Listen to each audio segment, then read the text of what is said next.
Hello everyone, আসসালামু আলাইকুম। আজকে রান্না করব চিকেন জুসি কারি।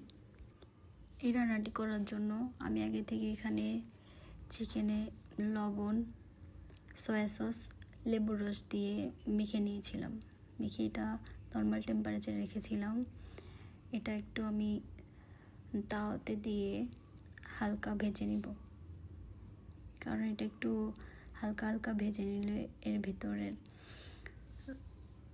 কাঁচা গন্ধটা চলে যাবে। সেই জন্য আমি এখানে পেঁয়াজের সাথে এটা ভেজে নিচ্ছি, কারণ পেঁয়াজের যে ফ্লেভারটা আছে পেঁয়াজের সাথে ভাজলে সেই ফ্লেভারটা চিকেনের ভিতরে ভালো করে ঢুকে যাবে, খেতেও ভালো লাগবে। সেই জন্য আমি এখানে পেঁয়াজের সাথে চিকেনটা ভেজে নিচ্ছি। জন্য আমি এখানে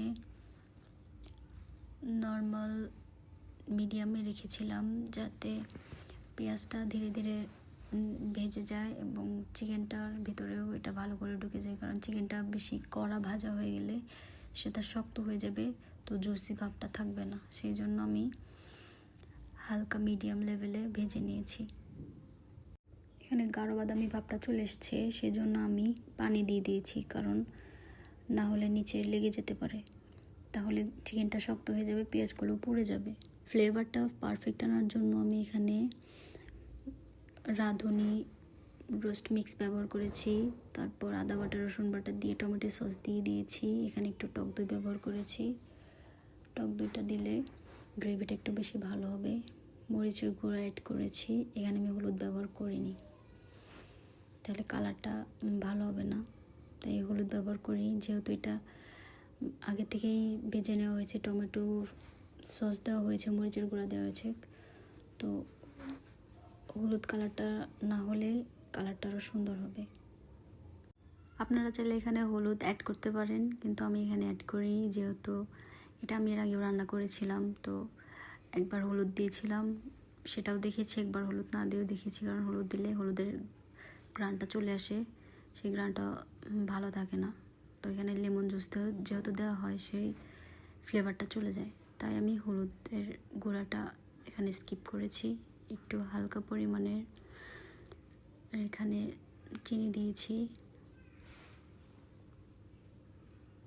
এখানে হালকা দিয়েছি কারণ হচ্ছে যাতে চিকেনটা একটু ভালো সিদ্ধ হয়। একটু চিনি ব্যবহার করলে জুসি ভাবটা থাকে ভিতরে, নরম ভাবটা চলে আসে। এবার আমি লবণ অ্যাড করেছি পরিমাণ মতো। সবাই সবার স্বাদ অনুযায়ী লবণ দিতে পারেন, যে যেরকম পছন্দ করেন সে সেরকম ব্যবহার করতে পারেন।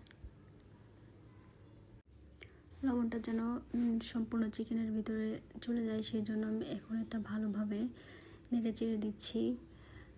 যেহেতু লবণটা প্রথমে আমি অল্প দিয়েছিলাম, পরে আমি টেস্ট করে দেখেছি লবণ আর একটু লাগবে, তো দিয়ে এখন এটা আমি ভালো করে নেড়ে দিচ্ছি, যাতে লবণটা ভিতরে চলে যায়, সব কিছুর সাথে ভালো করে মিক্স হয়ে যায় আর কি। সেই জন্য আমি 1 টেবিল চামচ লেবুর রস ব্যবহার করেছিলাম। এবার এটা একটু কষিয়ে নিতে হবে। এখন ঢেকে দিচ্ছি, ঢেকে দেওয়ার পর এখন হয়ে গেছে, ঢাকনা সরিয়ে এখন এটা আবার একটু লাড়া দিতে হবে, কারণ নিচে লেগে যাবে, নিচে যেন লেগে না যায়, সেই জন্য একটু পর পর এটা লাড়া দিতে হবে।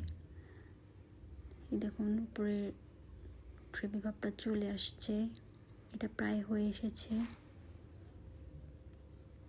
একটু খেয়াল করে দেখুন আমার চিকেনটা একদম পারফেক্ট সিদ্ধ হয়ে গেছে, কারণ চামিচে লাড়ার সঙ্গে চিকেনগুলো ভেঙে যাচ্ছে, গ্রেভিটাও ভালো হয়েছে।